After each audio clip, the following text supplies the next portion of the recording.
నెల్లూరు జిల్లా రాజకీయాల్లో కీలక పరిణామం చోటు చేసుకుంది. జనసేన జిల్లా అధ్యక్షుడు మనుక్రాంత్ రెడ్డిని ఆయన నివాసంలో వైసీపీ ఎంపీ అభ్యర్థి విజయసాయిరెడ్డి, జిల్లా అధ్యక్షుడు పర్వతరెడ్డి చంద్రశేఖర్ రెడ్డి కలిశారు. కొంతకాలంగా మనుక్రాంత్ రెడ్డి జనసేనపై అసంతృప్తిగా ఉంటున్నారు. జనసేన తరఫున నెల్లూరు సిటీ అసెంబ్లీ టికెట్ ఆశించి భంగపడ్డారు మనుక్రాంత్ రెడ్డి. పొత్తులో భాగంగా నెల్లూరు సిటీ టికెట్ను తెలుగుదేశం పార్టీకి కేటాయించారు.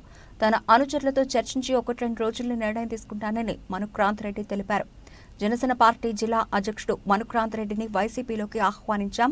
మనుక్రాంత్ రెడ్డి హోదా, అనుభవానికి తగ్గట్టుగా పార్టీలో మంచి స్థానాన్ని కల్పిస్తాం. ప్రభుత్వం అధికారంలోకి వచ్చిన తర్వాత మనుక్రాంత్ రెడ్డి రాజకీయ భవితవ్యంపై మంచి నిర్ణయం తీసుకుంటాం. ప్రజా జీవితంలో 6 సంవత్సరాలుగా ఉన్నారు.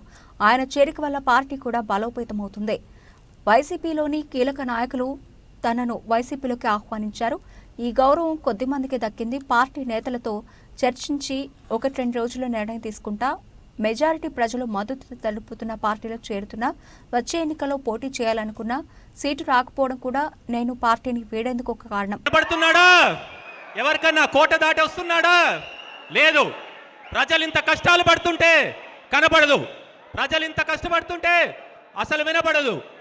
ప్రజలు ఎంతో బ్రతుకు భారం అయిపోయింది. ప్రజలు ఎంతో అవస్థ పడుతున్నారు. కనీసం పలకరించడానికి కోట నుంచి కూడా దాటి రావటం లేదు. ఇలాంటి నాయకుడిని మనం ఎన్నుకున్నదని ప్రజలందరూ బాధపడుతున్నారు.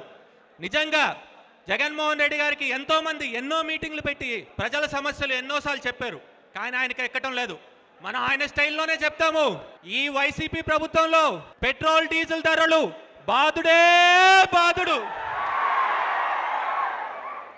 గ్యాస్ ధరలు బాదుడే బాదుడు, నిత్యావసర వస్తువులు బాదుడే బాదుడు, చీప్ లిక్కరు బాదుడే బాదుడు. ఇలాగ చెప్తే అర్థమవుతో చూడాలి జగన్మోహన్ రెడ్డి గారికి ప్రజల సమస్యలు. ఇంకా చెప్పుకుంటూ వెళ్తే ఉద్యోగాలు పాయ, పరిశ్రమలు పాయ, రావాల్సిన యువతకి ఉద్యోగాలు అన్నీ పాయ.